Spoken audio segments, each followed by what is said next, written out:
ganda po ng mga Filipiniana attire ninyo. At ang dami nyo rin pong pauso, pati sa introduction sa akin, ano? Kakaiba talaga ang ugnayan. Binabati rin natin ang mga kasama sa Upper Box, so doon po sila. Maraming salamat po. Siyempre, alam niyo naman po siguro kung bakit kami nahuli ng konti. Pasensya namin, hindi kami umabot sa lupang hinirang. At ako sa Marcha ng Pasig na ako umabot. Galing po kami sa proclamation sa Rizal High School. Kaya pare-pareho po kami. Mahigit 24 hours na po kaming gising. Kaya pagpasensyaan nyo na po ang aming mga itsura. Hindi na kami nakapagbihis. Wala na lang pong amuyan mamaya. Hindi pa kami naliligo. Pero maraming salamat po sa lahat. Sa puntong ito, nais ko magpasalamat sa lahat ng tumulong upang maging maayos at mapayapa ang halalan ngayong taong 2025. Siyempre, alam po natin na pag-eleksyon, isa sa talagang abalang-abala ang ating Office of the Treasurer. Maraming salamat po sa inyo. All of you did a very good job. Maraming salamat sa mga OT na ginawa ninyo. Salamat sa lahat ng extra effort para maging maayos po tayo.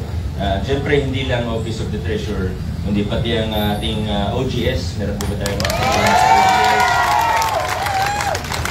Building maintenance po natin, hanggang madaling araw po yan nag-iigot. Maraming salamat po sa ating TPMO at Peace and Order Department.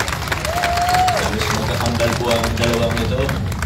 Siguro hindi po natin sila kasama ngayon kasi naka-duty pa rin po sila.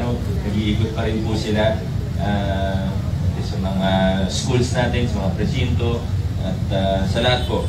Ang ating DRMO, malaking tulong din po ang ating DRMO, ang ating City Health Department, siyempre ang ating HR Department, malaking bagay din po para lahat ng mga nagtrabaho ay mabigyan ng tamang OT. Pero kung wala po sila, wala tayong OT.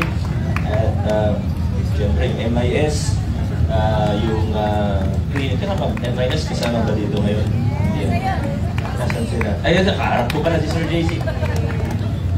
Ating MIS, ang ating Clean and Green. Siyempre, sila rin yung isa sa pagod na pagod. Yung mga Clean and Green po natin. Of course, baka may nakaligtaan pa po ako, pasensya na. Alam ko yung ibang mga departamento, may mga membro din kayo sa ating IMT, Resident Management Team. Ilang libo din po sa PIT. Kung di ako nagkakamali, parang mabot tayong 3,000 na nag-check-in sa IMT natin. Meron bang may alam nung tamang number? Kasi ano ba? 2,700, halos 3,000. So talagang group effort, team effort po ito. At masaya naman po tayo dahil tunay na naging maayos at mapayapa ang halalan. Pero siyempre hindi lang tayo sa lokal na pamahalaan ang nagtrabaho, kundi pati ang mga national government agencies po natin. Kasama po natin ngayong umaga ang ating Bureau of Fire Protection, ating mga bumbero, PFP. Maraming salamat po sa inyo. At siyempre kasama rin po natin ang ating kapulisan, ang ating PNP, ang ating DLG. Siguro busy pa sila hanggang ngayon. Hindi pa naman tapos, hindi pa naman tapos. Activated pa rin po ang IMT natin. So tatapusin pa po natin ang lahat. Anyway, so PNP, BFP, DLG, yung Comelec, huwag natin kalimutan yung Comelec. Kung wala po sila, walang eleksyon. Kaya maraming salamat sa mga partners natin mula sa national hanggang sa mga election officers hanggang sa mga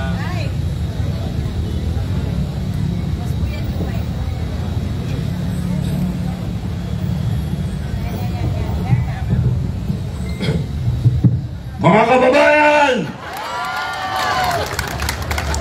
Testing. Ito, pinapatayan ng mic. Pag 2019 lang yun. Maraming salamat po sa lahat.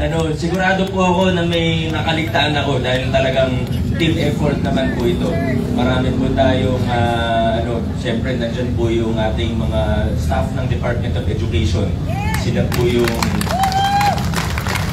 siguro sila yung pinakapagod sa lahat. Mga teachers natin, mga principals natin, pati yung mga non-teaching staff na tumulong sa lahat po ng mga na-support. Maraming salamat.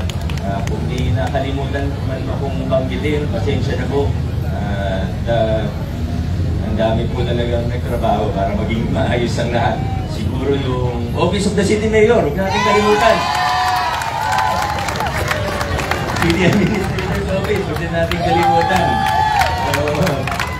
Yun po, mga barangay officials, pati yung mga media partners, of course, they play a very big role in ensuring fair, honest, and peaceful elections. So muli po, maraming salamat. Ang termino na ito ay matatapos ng tanghali ng June 30. So may ilang araw pa tayo, may lagpas sa isang buwan pa po tayo. So trabaho po tayo. Let's make sure that we end this term strong. Gawin natin ang lahat ng kailangan natin gawin. Business as usual po tayo. Pero kung kaya lang naman po, lalo pa natin sa galingan. Sa lahat ng mga ginagawa po natin sa bawat opisina, sa lahat ng programa, sa lahat ng proyekto. Kailangan hindi lang taon-taon, kundi araw-araw ay pa-improve, paganda ng paganda ang serbisyo ng inyong lokal na pamahalaan. Congressman Roman Romulo, Vice Mayor Dodot, City Councilors, hindi naman ako nagbabanggit ng politika pagka-grazing, pero congratulations, panalo po kayo lahat. Maraming sir. Congratulations din sa akin at sa lahat. Thank you. Thank you po. Maraming salamat. God bless po. Inauguration June 30 pa naman. So doon na po yung mas mahabang mensahe naming lahat. Pero muli po, maraming salamat. God bless. Adjourn na po tayo.